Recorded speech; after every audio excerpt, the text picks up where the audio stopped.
12 years. 12 years the United States Army hunted one man through a maze of stone. They never found him. There are places on Earth where geography becomes destiny, where the land itself decides who lives and who dies, where mountains don't just provide shelter, but choose sides in a war. The Dragoon Mountains of southern Arizona are such a place. 2 square miles of granite chaos rising from desert floor like the shattered bones of creation. Boulders stacked like the toys of angry gods. Towers climbing 1,000 feet into sky that offers no mercy. Secret springs that flow where no water should exist. Hidden valleys that swallow entire war parties without trace. Perfect killing ground for defenders who know every stone. Perfect nightmare for attackers who know nothing. In 1861, an Apache chief named Cochise looked at these mountains and saw something no American officer could imagine. Not just refuge, not just hiding place, but a fortress that had waited 10,000 years for the right defender. He made it his. For over a decade, he fought the United States Army from inside this granite maze. He never lost a major engagement, never abandoned the stronghold, never surrendered.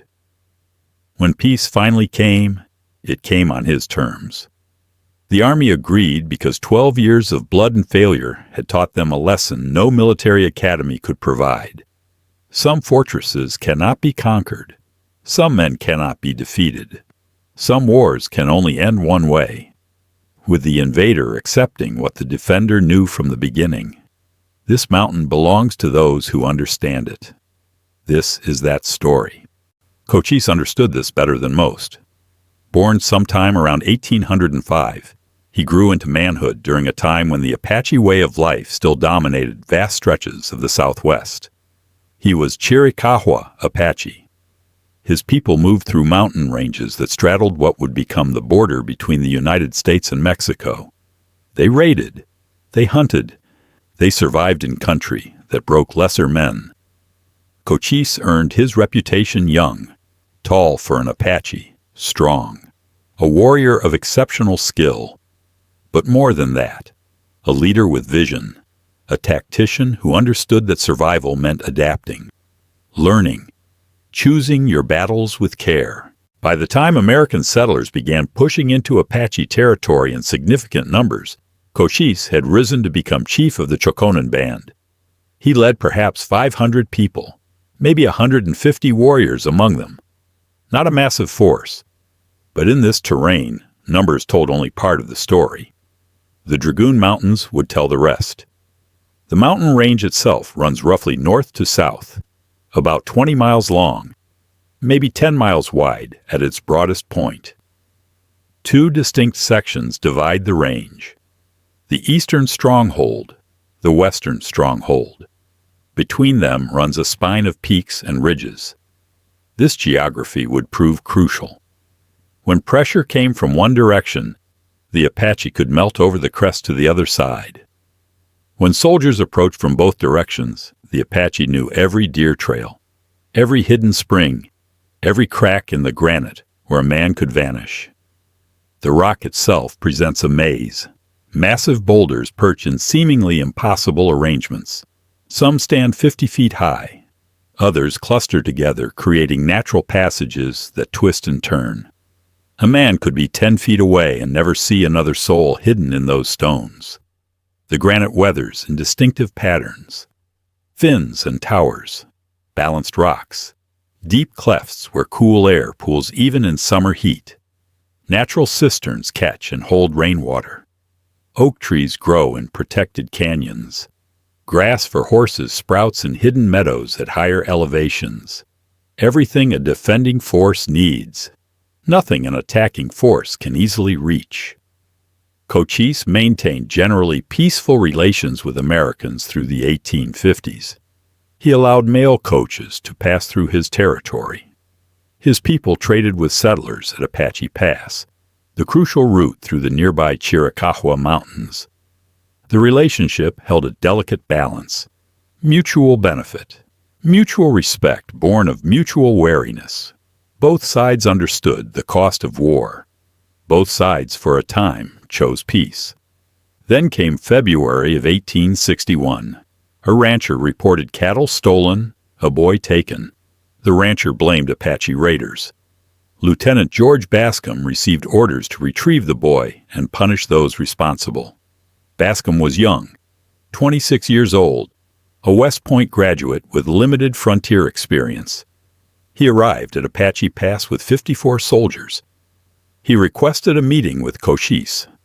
Cochise came. He brought his brother, his 2 nephews, his wife, his 2 children. He entered Bascom's tent under a flag of truce. The lieutenant immediately accused him of taking the boy. Cochise denied any involvement. He spoke truth. The raid had been carried out by another Apache group entirely. Different band, different territory. But Bascom either did not believe him or did not care about such distinctions. The lieutenant ordered his men to seize Cochise and his family as hostages. What happened next changed everything. Cochise pulled a knife. He slashed through the canvas wall of the tent. He ran. Soldiers opened fire. Bullets tore into him. 1, 2, 3 wounds. He kept running. He reached the rocks beyond the camp. He vanished into terrain he knew better than any man alive.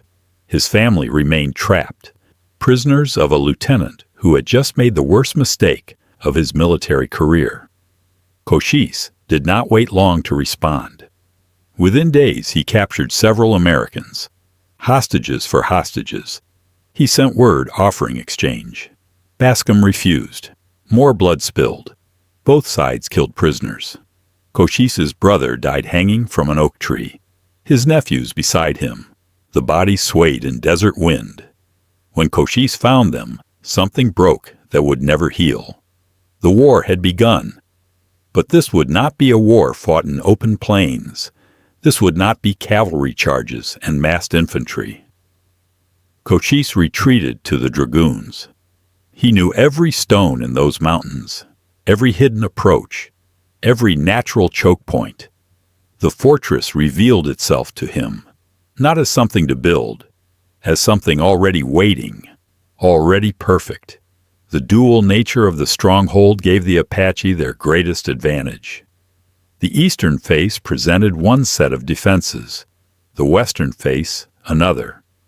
A soldier advancing from the east found himself navigating boulder fields that stretched for miles, granite blocks the size of railroad cars, passages that seemed to lead somewhere then dead-ended against solid rock. Every shadow could hide a warrior. Every rifle shot echoed off stone, making it impossible to locate the shooter. Men would fire back at empty rocks while the real threat moved unseen 20 feet away. The western approach offered no better prospects. Here, the terrain rose more steeply. Natural ramparts of exposed bedrock. Fewer places to find cover. A man climbing exposed himself to fire from defenders positioned in elevated rocks. Even reaching the base of the stronghold meant crossing open ground where Apache warriors could track every movement. And if attackers somehow pushed into the lower defenses, the Apache families would already be moving over the central ridge to the opposite side. Pursuit meant splitting forces. Splitting forces in this terrain meant death. The genius of Cochise's defensive strategy lay not just in geography, but in how his warriors used it. They never tried to hold every position. They never committed to static defense. Instead, they flowed through the rocks like water, appearing, firing, vanishing, reappearing somewhere else entirely. A cavalry unit might spot warriors ahead and charge forward only to find empty stones. Meanwhile, another group would be flanking the soldiers from behind. By the time the cavalry realized their mistake, Apache fighters would already be gone again, melted back into terrain that swallowed them completely. The natural springs within the stronghold meant the Apache never lacked water. The U.S. Army could not starve them out, could not force surrender through siege. Oak trees provided acorns. Deer and other game moved through the higher elevations. Hidden gardens grew in protected valleys. The stronghold did not just offer protection, it offered sustainability. The Apache could live there indefinitely. The Army could not. Through 1862 and into 1863, military expeditions probed the dragoons. Column after column marched into that granite maze. Some never found the Apache at all. Others encountered ambush and retreated with casualties. None penetrated the core defensive positions. None forced Cochise to stand and fight on American terms. He fought only when conditions favored him. Otherwise, he simply waited. Let the desert heat exhaust the soldiers. Let their water run low. Let frustration and fear work on their nerves.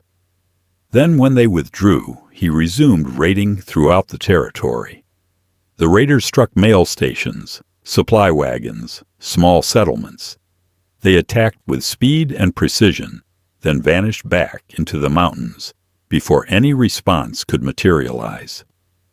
Cochise commanded perhaps 250 warriors at the height of his power, against thousands of American soldiers.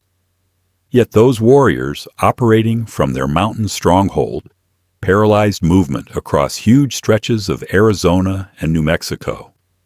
Stagecoach lines shut down, mines closed, settlers abandoned ranches. The economic costs mounted into millions of dollars, all because one chief and his followers held a single mountain range that could not be conquered. The Army tried different tactics. They sent small patrols hoping to track Apache movements. The patrols got ambushed or lost the trail in rocky ground where tracks simply vanished. They sent large columns hoping to overwhelm through sheer numbers. The large columns moved too slowly, made too much noise. The Apache spotted them hours before they arrived and simply relocated. Sometimes the warriors would harass a column for days, sniping from long range, running off horses and mules at night, killing stragglers, turning a military expedition into a nightmare of attrition. One particularly telling engagement occurred in April of 1871. Captain Reuben Russell led 30 men into the Western Dragoons. They followed Apache tracks, fresh signs. The trail led upward into increasingly difficult terrain. Russell pressed forward. He wanted to prove his unit could penetrate the stronghold. He wanted to bring Cochise to battle. The trail led the soldiers deeper into the boulder fields. The granite walls closed in around them. Russell's command found itself channeled into a natural corridor, rocks towering on both sides. The passage narrowed, then widened again into a small basin surrounded by high stone ramparts. Russell realized his mistake too late. His men were not following Apache tracks. They were being led, positioned exactly where Cochise wanted them.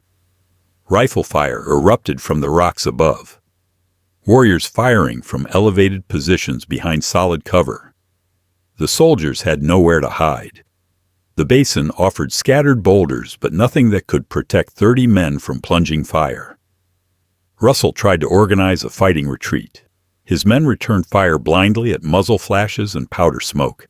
But they could not see their targets, could not tell how many warriors occupied the rocks, could not find a clear route out of the trap. The engagement lasted hours. Soldiers expended ammunition shooting at shadows and stones. Several men fell wounded. More would have died, except Russell made the hardest decision of his career. He ordered his men to abandon their position and run. Not retreat in formation. Run. Break through whatever route they could find and get out of the killing ground. Some made it. Others did not. The survivors staggered out of the mountains days later, dehydrated, exhausted, lucky to be alive. Russell's report made grim reading back at Army headquarters. He had followed standard procedure, maintained good tactical discipline, commanded experienced frontier soldiers. None of it mattered. The terrain itself had been weaponized against him. The Apache had turned geology into an impregnable defensive system. No amount of training or courage could overcome that fundamental reality. Through all these years, Cochise maintained his position in the dragoons. He commanded roughly 1,000 followers at any given time. Maybe 250 of those were warriors.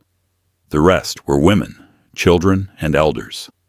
Keeping that many people supplied and protected required constant effort, required intimate knowledge of every resource the mountains provided, required perfect coordination of movements when soldiers approached. One mistake could trap families in an impossible position. But Cochise never made that mistake. His people survived in the stronghold year after year, while the army exhausted itself trying to dig them out. The psychological impact of the dragoons matched its tactical importance.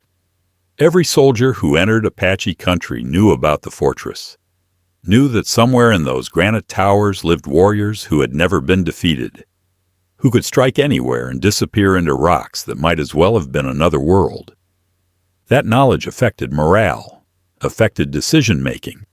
Officers planned campaigns around avoiding the dragoons rather than assaulting them, which meant Cochise controlled not just his mountain fortress, but influenced military strategy across the entire Southwest. By 1872, the situation had reached a stalemate. The Apache could not drive Americans out of the territory entirely. But the Americans could not defeat Cochise, could not secure their settlements and roads, could not make Arizona safe for civilian migration. The war simply continued, raiders struck, soldiers pursued. The dragoons remained unconquered. People on both sides kept dying. No end appeared possible through military force alone. Then a single man decided to try something no one else had dared.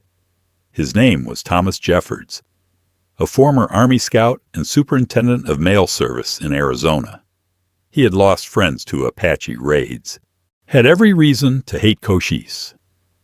But Jeffords possessed something most men in that war lacked: the ability to see beyond rage and revenge, the wisdom to recognize that courage sometimes meant choosing words over weapons. Jeffords learned what he could about the dragoon stronghold. He studied the terrain. He asked questions of scouts who had survived encounters there.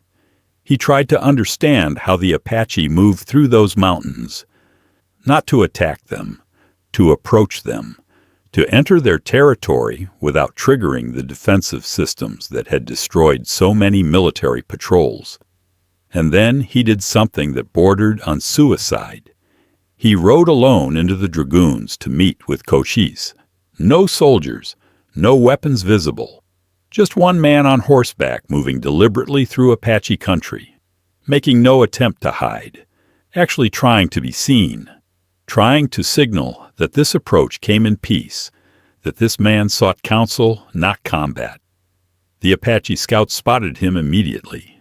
They watched this lone rider, tried to understand his purpose. Weapons trained on him from unseen positions. One wrong move would end his life before he knew he had died. Jeffords kept riding, deeper into the stronghold, calling out in what Spanish he knew that he came as friend, that he wished to speak with Cochise, that he came with respect. The Apache let him continue, curious now. This took either tremendous bravery or tremendous stupidity. Either way, it demanded response. Word reached Cochise that a white man rode alone through the heart of his fortress, asking for audience. Cochise agreed to meet him, face to face. Two men from opposite sides of a brutal war sitting down to talk. What passed between them in that first meeting remains partially unknown. But something connected, some mutual recognition. Jeffords spoke honestly. He did not pretend the war had not happened, did not make excuses for the crimes committed against Apache people.